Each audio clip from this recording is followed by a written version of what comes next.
1 João, capítulo 3. Gostaria de meditar apenas no versículo 16 até o versículo 18. 1 João, capítulo 3, versículo 16 até o versículo 18. Diz assim a palavra de Deus: Nisto conhecemos o amor, que Cristo deu a sua vida por nós, e devemos dar a nossa vida pelos irmãos. Ora, aquele que possuir recursos deste mundo, e vir seu irmão padecer necessidade, e fechar-lhe o coração, como pode permanecer nele o amor de Deus? Filhinhos, não amemos de palavras, nem de língua, mas de fato e de verdade. Baixe sua cabeça, vamos orar mais uma vez. Grande Deus, Pai querido, obrigado, Pai, pela oportunidade de estarmos aqui diante da Tua palavra, que possamos, Senhor Deus, meditar no que o Senhor diz ao nosso coração, Pai. Que a Tua palavra, Senhor Deus, possa nos humilhar, nos constranger e nos empurrar, Deus, a ter uma vida mais intensa diante do Senhor, Pai. Abençoa, Pai, esse tempo, fala ao nosso coração, Deus, em nome de Cristo. Amém. Meus amados, tem sido usado hoje em dia com muita frequência um certo jargão que diz o seguinte: o amor venceu. Mas será mesmo que o amor venceu? Que tipo de amor é esse que o mundo acredita haver vencido? Infelizmente, o mundo tem destruído o verdadeiro conceito de amar. Para eles, amar é ser permissivo com os seus desejos egoístas. Amar é extravasar com os seus sentimentos e atitudes depravadas. Amar não irá lhe custar nenhum esforço, pois, segundo eles, eu só amo quando me dá vontade. Será isso mesmo o amor? Queridos, o único que pode definir o amor é aquele que é o próprio amor, o nosso grande Deus. A palavra do Senhor vai dizer que Deus é amor. Não somente contém em Deus amor, atitudes amorosas. O próprio Deus é o amor em pessoa. Jesus Cristo é o amor encarnado. Então, para amar verdadeiramente, deve ser nos moldes e padrões estabelecidos pelo próprio Deus. Nós não temos nenhum direito de simplesmente definir o que é de fato amar pelo que você acha ou pelo que eu acho. Deus é amor e Ele já definiu isso, essa ação na sua própria palavra. E nesse texto aqui em questão, do versículo 16 até o versículo 18, nós vamos perceber justamente isso. O Senhor mostrando o que é de fato amor. E uma vez que nós entendemos o que é amar, isso vai refletir em nós, em atitudes e em ações. O nosso texto aqui, no versículo 16, a parte A, vai dizer o seguinte: Nisto conhecemos o amor, que Cristo deu a sua vida por nós. O próprio Deus aqui vai definir amor não simplesmente por um conceito ou por um mero sentimento. O que João vai retratar aqui é que Cristo deu a sua vida por nós.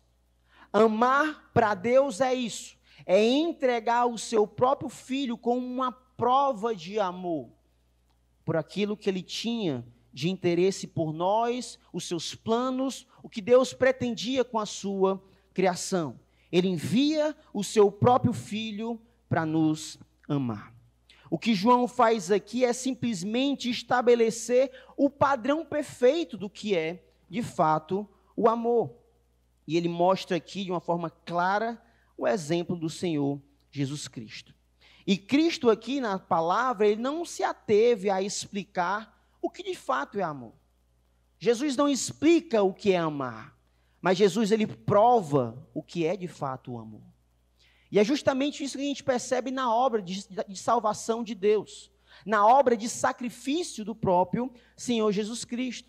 Quando nós olhamos lá o texto de Romanos, no capítulo 5, versículo 8, um texto muito conhecido, que você certamente já sabe, vai dizer que, mas Deus prova o seu próprio amor para conosco, pelo fato de ter Cristo morrido por nós, sendo nós ainda pecadores.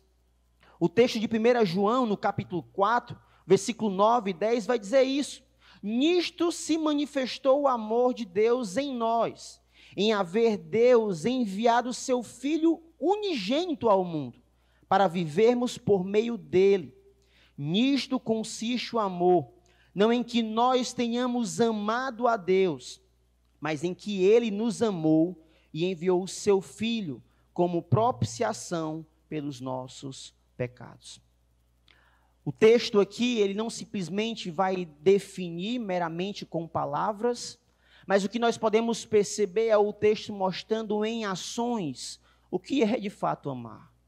O próprio Deus, o ser todo-poderoso, o ser que poderia fazer o que ele quisesse fazer, ele estabelece esse padrão. Ele estabelece um padrão de sofrimento, de renúncia. Isso de fato é amar. É literalmente o oposto ao padrão de amar que o mundo estabelece. Amar para o mundo é simplesmente dar aquilo que eu já recebo. É só refletir o que eu já estou ganhando. Mas para Deus não. Amor é dar sem esperar nenhum tipo de retorno. Jesus simplesmente se entrega. Ele se entrega não porque entregamos para ele amor. Nós já amávamos a Deus, tínhamos uma vida de devoção ao Senhor, então Deus, mediante a isso, resolve amar a humanidade. Não é isso. É literalmente o oposto. É quando o mundo vira as costas ao Senhor. É quando o mundo não quer Deus. E de forma natural, o homem, ele não quer Deus. Não existe nenhum ser que busque ao Senhor. Mas é Deus que toma a iniciativa inicial de amar, de demonstrar em atos, de atitudes, esse grande e intenso amor. E ele simplesmente envia o seu único filho. Não era qualquer filho, era o único filho. O filho perfeito. Aquele que estava em plena comunhão com a Trindade, Pai, Filho e Espírito Santo. Ele foi escolhido, designado nesse plano eterno e perfeito para ser essa prova de amor. Então Cristo, ele se humilha, ele caminha em carne como eu e você, ele sofre tantas e tantas coisas nessa terra de forma triste, é ameaçado, é cuspido, é ferido, é morto. Ele ressuscita ao terceiro dia e nos dá vida. E eis aí essa grande e intensa prova de amor. Como eu falei, amar não é simplesmente um mero conceito teológico. João aqui não quer estabelecer uma mera doutrina a respeito de amor.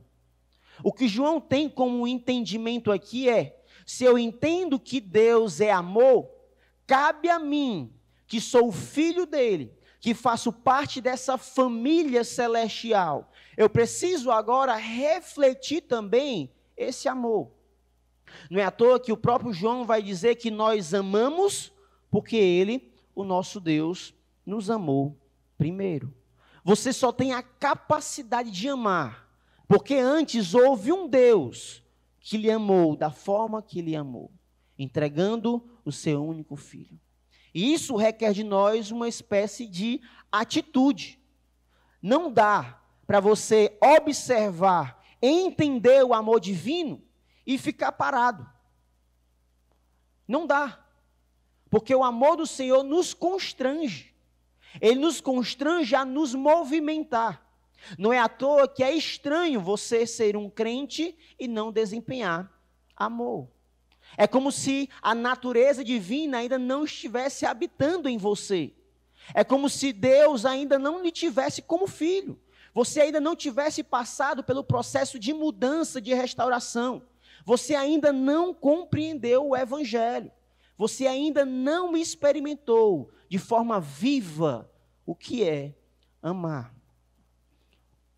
Não é à toa que o texto continua. O versículo 1 vai justamente mostrar esse exemplo supremo aqui de amor, a parte A, mas a parte B vai nos lançar um chamado a amar também. Uma vez que eu compreendo esse amor, isso me empurra, não simplesmente me deixa à vontade, ele me constrange e me empurra a amar do mesmo jeito. O texto ele continua, vai dizendo assim: nisto conhecemos o amor, que Cristo deu a sua vida por nós, e nós devemos dar a nossa vida pelos irmãos. Uma vez que você compreende o que é amor, isso lhe leva a uma atitude. O que o texto mostra é que agora você precisa refletir esse atributo divino. Como nós já falamos inúmeras vezes. Existem os atributos que Deus não compartilha, mas existem inúmeros atributos, características de Deus, que o Senhor compartilha com a sua criação. E uma delas é o amor. Deus é amor e espera que os seus filhos, aqueles que foram lavados pelo sangue do Cordeiro, possam também amar. Não amar como o mundo ama. Não amar como um mero conceito, ou simplesmente um conceito errôneo, mas amar em verdade, amar em ações, em atitudes. É muito maravilhoso nós podermos experimentar o que João 3 diz, porque Deus amou o mundo de tal maneira que deu o seu único filho para todo aquele nele crê, não pereça, mas tenha a vida eterna. Mas não podemos esquecer quão maravilhoso é compartilhar essa experiência, obedecendo 1 João 3,16.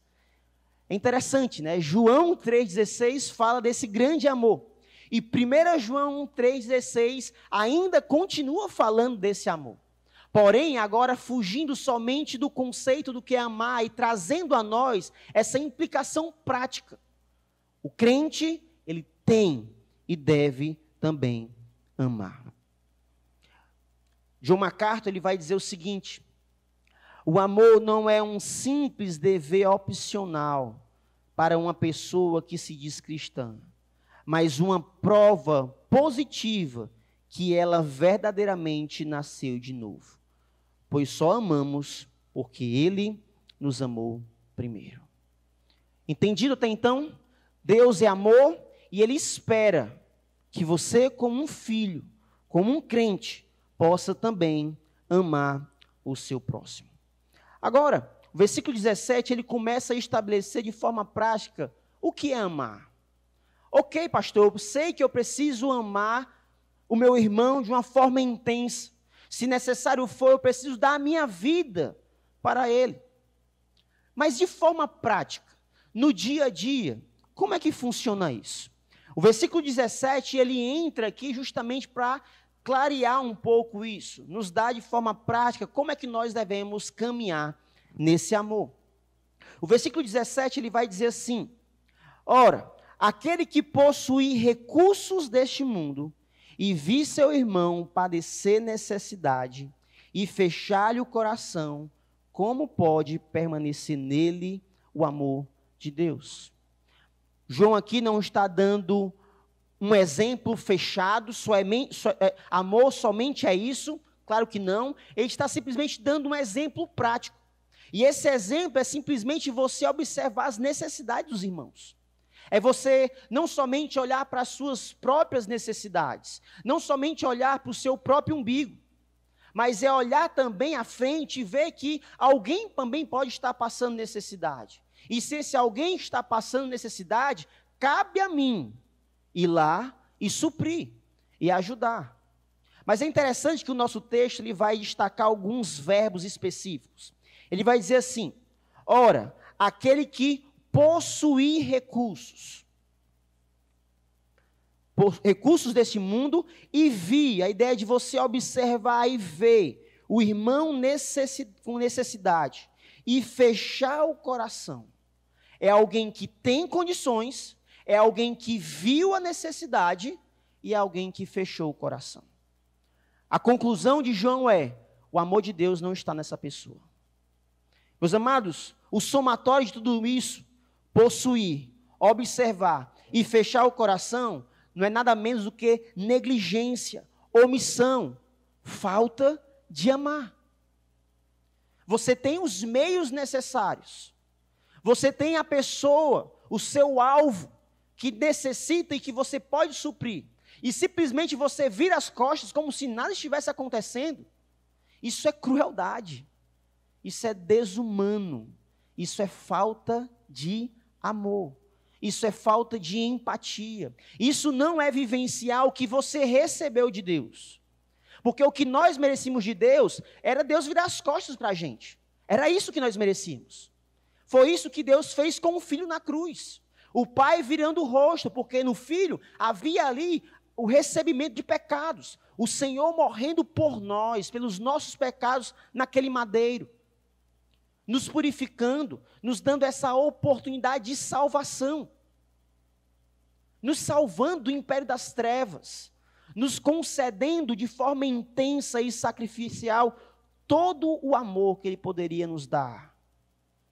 A gente não pode refletir esse amor que nós recebemos de Deus virando as costas para aqueles que precisam. Porque quando eu e você mais precisávamos, Deus não virou.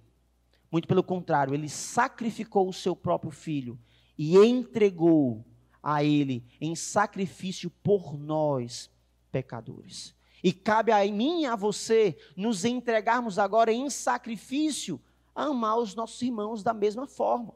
É simplesmente retribuir. É retribuir o que você já recebeu. Você tem, você vê e você fecha o coração. Resultado disso é negligência, omissão e falta de amor. O verdadeiro amor aqui não está limitado a grandes ações, mas é demonstrado em pequenos atos. Ele deve ser expresso na provisão sacrificial das necessidades dos outros. Eu posso dar aqui talvez alguns exemplos de como você pode observar as necessidades e em amor buscar suprir. Talvez você tenha condições financeiras e você percebe o irmão com dificuldade de pagar as suas contas mais básicas. Talvez você observe um irmão que não conseguiu pagar uma água, uma luz, porque está desempregado. Está padecendo as necessidades mais básicas. Você vê, você tem os recursos e você virar as costas para isso. Será que isso é amar o seu irmão? Outro exemplo, talvez é algum irmão que está precisando de alimento, um suprimento básico. Talvez é uma vestimenta, talvez é uma moradia. É alguém que não tem um teto, talvez o seu aluguel venceu, não conseguiu pagar, os meios, recursos não deram e ficou sem moradia. Será que não podemos demonstrar amor cedendo um teto? Ajudando o irmão naquele momento de crise a se estabelecer? Ou talvez pode ser uma mera carona. É o irmão que não tem um transporte, mora um pouco distante e precisa de uma carona. E você pode, de forma sacrificial, amar o seu irmão, oferecendo aquilo que ele está tendo necessidade. E a carona verdadeira não é aquela que está na sua rota. A verdadeira carona é quando você sai da sua rota e, de forma sacrificial, abençoa alguém que poderia estar indo a pé. De forma prática é isso. A gente pensa em amar os irmãos de forma muito intensa, grandiosa, chegando ao ápice de até mesmo morrer por eles. Mas de forma tão simples e prática e corriqueira do dia a dia, amar é isso. É se atentar às necessidades de cada um. É como eu disse, é esquecer do próprio umbigo e começar a observar também as necessidades do próximo. O que a gente pode perceber na conclusão desse texto aqui, onde não há esse tipo de amor, a presença do amor de Deus é questionável. Se dentro do nosso meio não existe tal ato de amor, a presença do amor de Deus em nosso meio, ela é questionável. se nem sequer ajudamos os irmãos, é pouco provável que sejamos capazes de dar a vida por eles. Nem imagine você dar o máximo que é da sua vida se você não faz o mínimo em amor ao seu irmão. O amor é de forma muito prática, é no dia a dia. E talvez você veja as necessidades que os outros não viram. Ou talvez você é aquele que viu a necessidade e não tem os recursos, mas talvez você conheça quem tem. E você pode ser um instrumento, um canal para apresentar aquele que possui os meios para ajudar aquele que não tem. Então, se Deus lhe deu o meio de suprir, lhe fez enxergar a necessidade, então, meu irmão, abra o seu coração em generosidade. E não esqueça, amar é ser generoso. Amar não é ser mesquinho, não é ser mão de vaca, pão duro. O que eu estou tentando dizer aqui não é simplesmente fortalecer a cultura da preguiça. Alguns, infelizmente, se acomodam nisso. Ah, eu sei que tem um irmão que vai me ajudar. Então o camarada não quer trabalhar, o fulano ali não quer fazer nada, porque sabe que vai ter um sustento. Não é esse tipo de coisa que eu quero incentivar. Esse tipo de ajuda é danosa.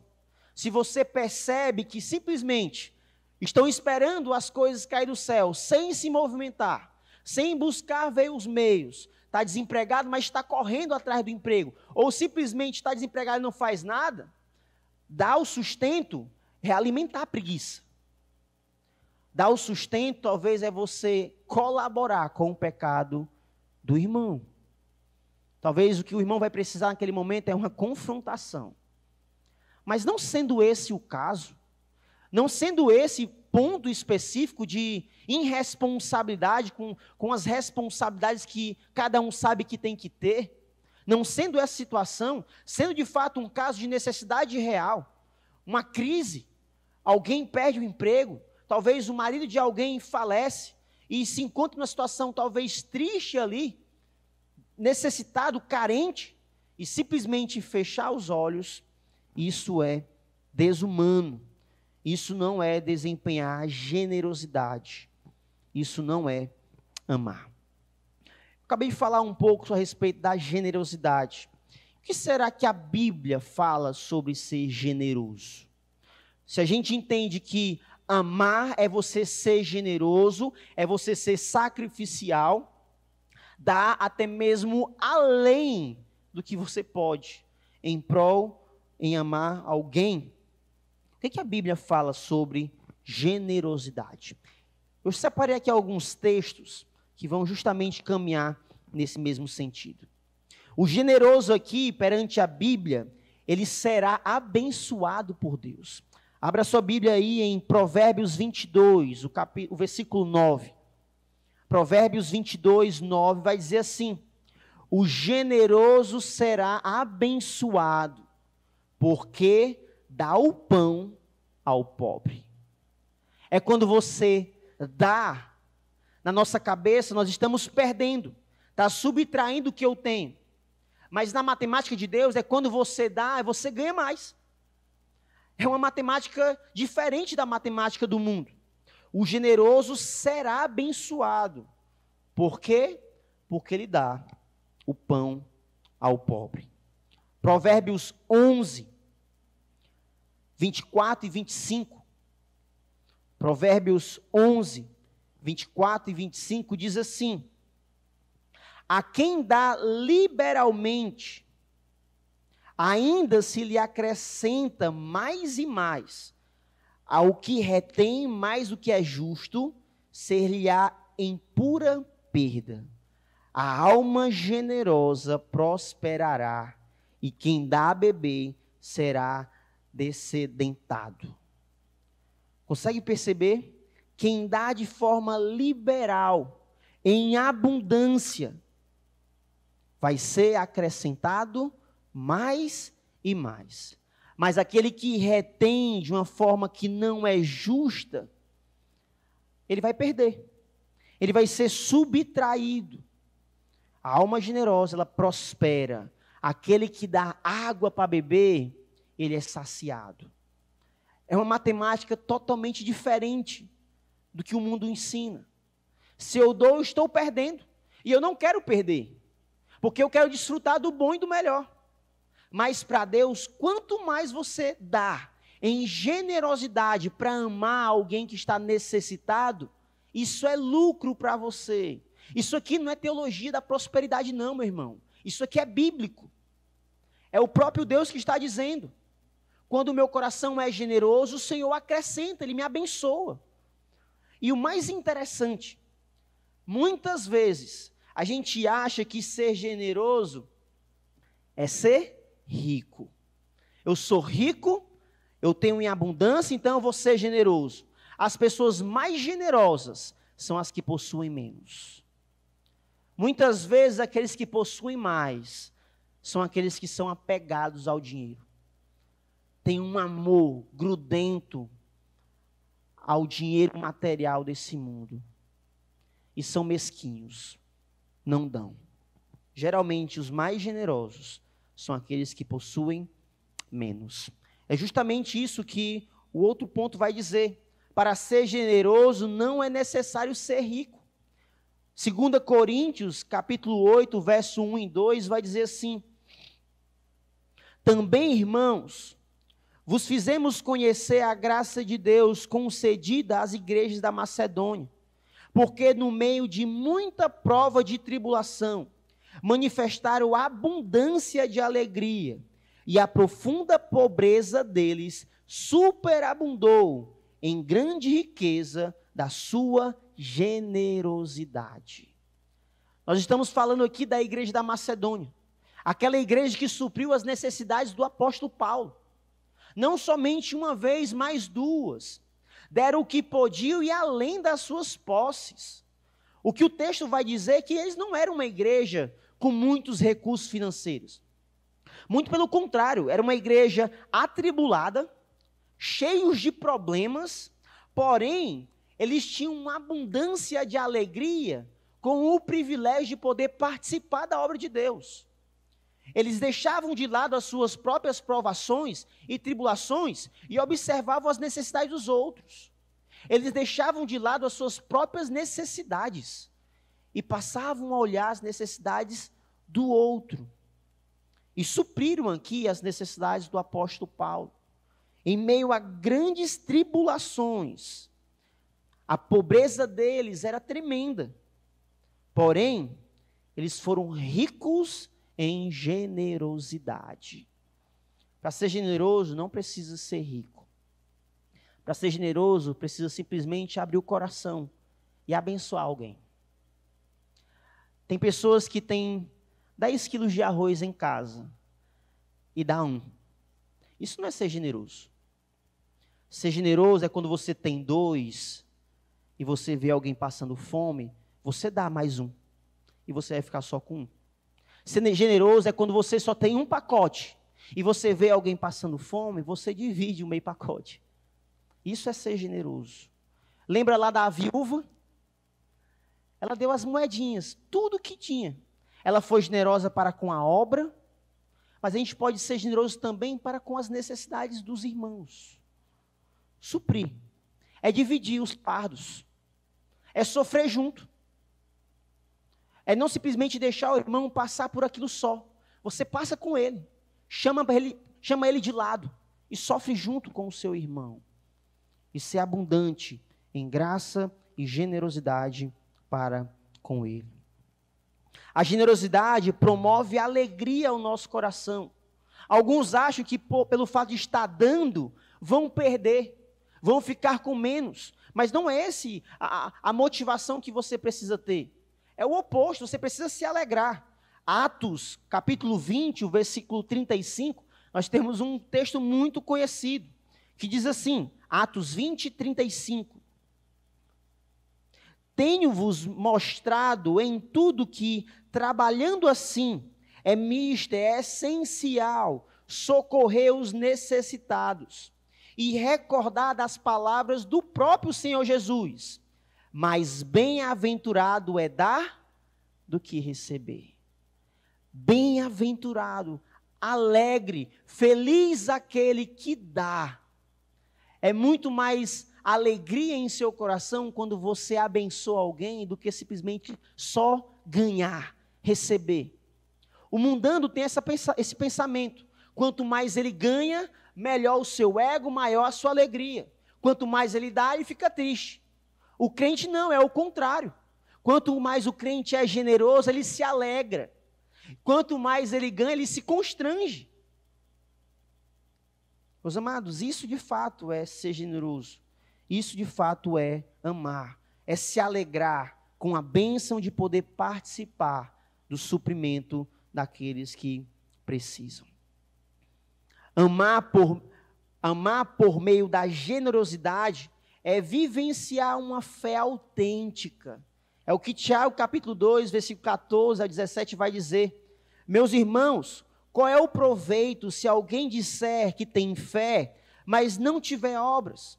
Pode acaso semelhante fé salvá-lo? Se um irmão ou uma irmã estiverem carecidos de roupa e necessitados de alimentos cotidianos, e qualquer dentre vós lhe disser, ide em paz, aceitai-vos e fartai-vos, sem contudo lhe dar o necessário para o corpo, qual é o proveito disso? Assim também a fé, se não tiver obras, por si só está morta. A generosidade em seu coração demonstra a proporção e o tamanho da fé que você tem no Senhor. E por último, não desempenhar generosidade em auxílio aos que precisam é ser visto por Deus pior do que o descrente. 1 Timóteo capítulo 5, versículo 8, falando ali das necessidades das viúvas no contexto da igreja. Paulo vai dizer o seguinte: ora, se alguém não tem cuidado com os seus, e especialmente os da própria casa, tem negado a fé, e é pior do que o descrente. A palavra de Deus nos mostra com muita clareza que é muito melhor você ser generoso do que você ser mesquinho. E quanto mais generoso você é, mais intensamente você demonstra amor para com o seu próximo. Nosso texto ele continua no versículo 18. Ele finaliza aqui a nossa exposição, nos trazendo uma espécie de alerta, nos trazendo aqui uma espécie de preste atenção. Ele vai dizer, filhinhos, de uma forma bem carinhosa, não amemos de palavras, nem de língua, mas de fato e de verdade. Somente afirmar verbalmente que você ama alguém não é suficiente.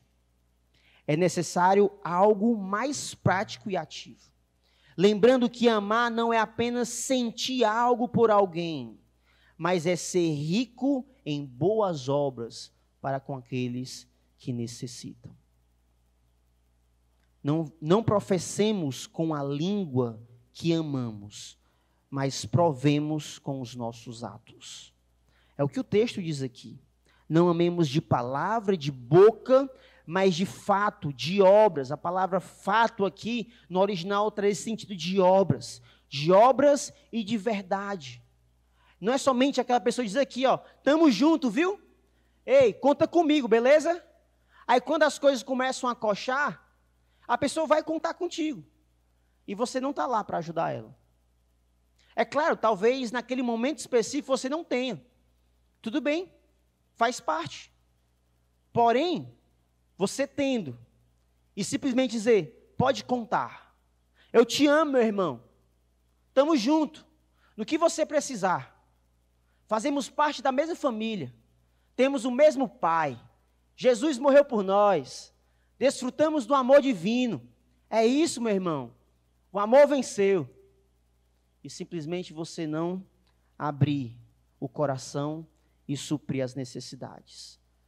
O amor verdadeiro é um amor operoso. É um amor que de fato vive a verdade e não engana os outros com falsas promessas. Portanto, se Deus tem lhe dado condições, ame e abençoe o seu próximo com o melhor que você pode. Mas se Deus tem permitido você ser aquele que passa a necessidade, se permita também ser amado e abençoado e lute contra o seu orgulho. A moeda tem dois lados. De um lado existe o generoso e de um lado existe aquele que vai receber. Do mesmo lado de um lado pode existir também o mesquinho e do outro pode existir o orgulhoso, aquele que não gosta de ser ajudado. Meu irmão, se existe alguém movido pelo Senhor para suprir as suas necessidades, receba com alegria, louvando e engrandecendo ao Senhor, porque Deus que ouve as nossas orações em secreto, Ele sabe muito além do que a gente precisa. Não é o que Ele falou lá em Mateus? Não andeis ansiosos pela comida, pelo vestuário. Deus já sabe o que vocês precisam antes de vocês pedir. Se há necessidade, estamos orando para Deus suprir, e Deus manda a providência, receba com alegria, louvando ao Senhor, louvando a Deus, porque Deus está usando o seu irmão para ser bênção na sua vida. Já me diziam algumas pessoas, o cristão ele precisa ter simidão. Simidão eu aceito. Simidão eu estou pegando, né? Não tem esse negócio de orgulho, né? Pai, se alguém generoso está ali oferecendo algo para suprir as suas necessidades, receba, meu irmão. Largue o seu orgulho. Tem pessoas, por incrível que pareça, que não sabem ser abençoadas. Chega a bênção, o irmão assim, não preciso não. Camuflam uma situação, mostrando que está tudo bem, mas na verdade não está. E aí, irmão, está tudo bem? Está tudo ótimo. Precisando de alguma coisa? Estou não. Isso é pecado, isso é orgulho, isso é não querer se mostrar vulnerável. Mas quem somos nós? Pecadores, falhos, pequenos, somos sim vulneráveis.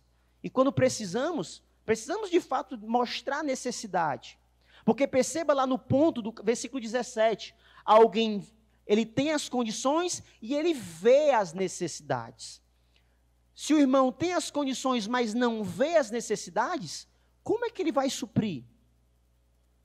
As necessidades existem, mas elas não estão visíveis, porque simplesmente o irmão não mostra a sua necessidade. Então, de um lado existe aquele que abençoa, o generoso, que ele faz o que pode fazer de melhor.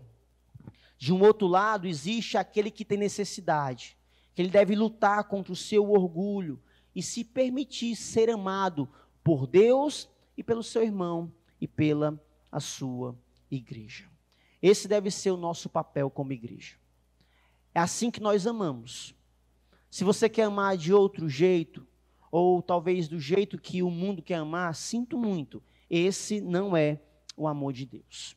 O amor de Deus segue tais princípios: sacrifício, renúncia, dar sem esperar retorno, generosidade, abundância, afeto. É isso, meus irmãos, é esse trabalho, essa missão que o Senhor nos chama a vivenciar. Porque nós já provamos do amor divino. O que nós vamos fazer é simplesmente refletir o que já recebemos do nosso Deus. Amém? Baixe sua cabeça, vamos orar ao Senhor. Grande Deus, Pai querido, obrigado, Senhor Deus, pela oportunidade de estarmos aqui ouvindo, Pai, a Tua palavra. Ouvindo, Deus, de fato, a missão de amar. A missão de refletir, Pai, o amor que nós já recebemos do Senhor. O Senhor nos agraciou de uma forma tão abundante, Deus. O Teu amor, Pai, cobriu uma multidão de pecados que havia em nós. Nos restaurou, nos salvou das trevas. E agora, Deus, o Senhor nos empurra a poder também amar o nosso próximo, amar os nossos irmãos e amar até mesmo aqueles que fogem, Pai, dessa esfera de irmandade. Ó Deus, nos quebranta. Dá, Deus, para cada um de nós um coração generoso, um coração desprendido, Deus, com os bens materiais. Nos ajuda a amar o teu povo. Nos ajuda, Pai, a de fato suprir as necessidades de cada um deles. Então fala aos nossos corações, Deus. Nos ajuda a nos movimentar de forma ativa. Que o nosso amor não venha a ser somente de palavras, mas de atitudes, de ações, de obras. Abençoa, Pai, o teu povo, abençoa esse projeto.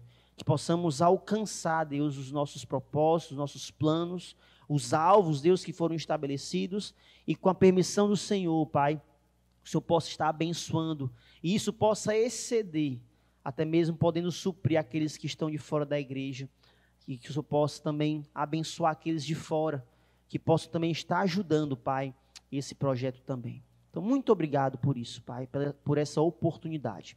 Em nome de Jesus. Amém.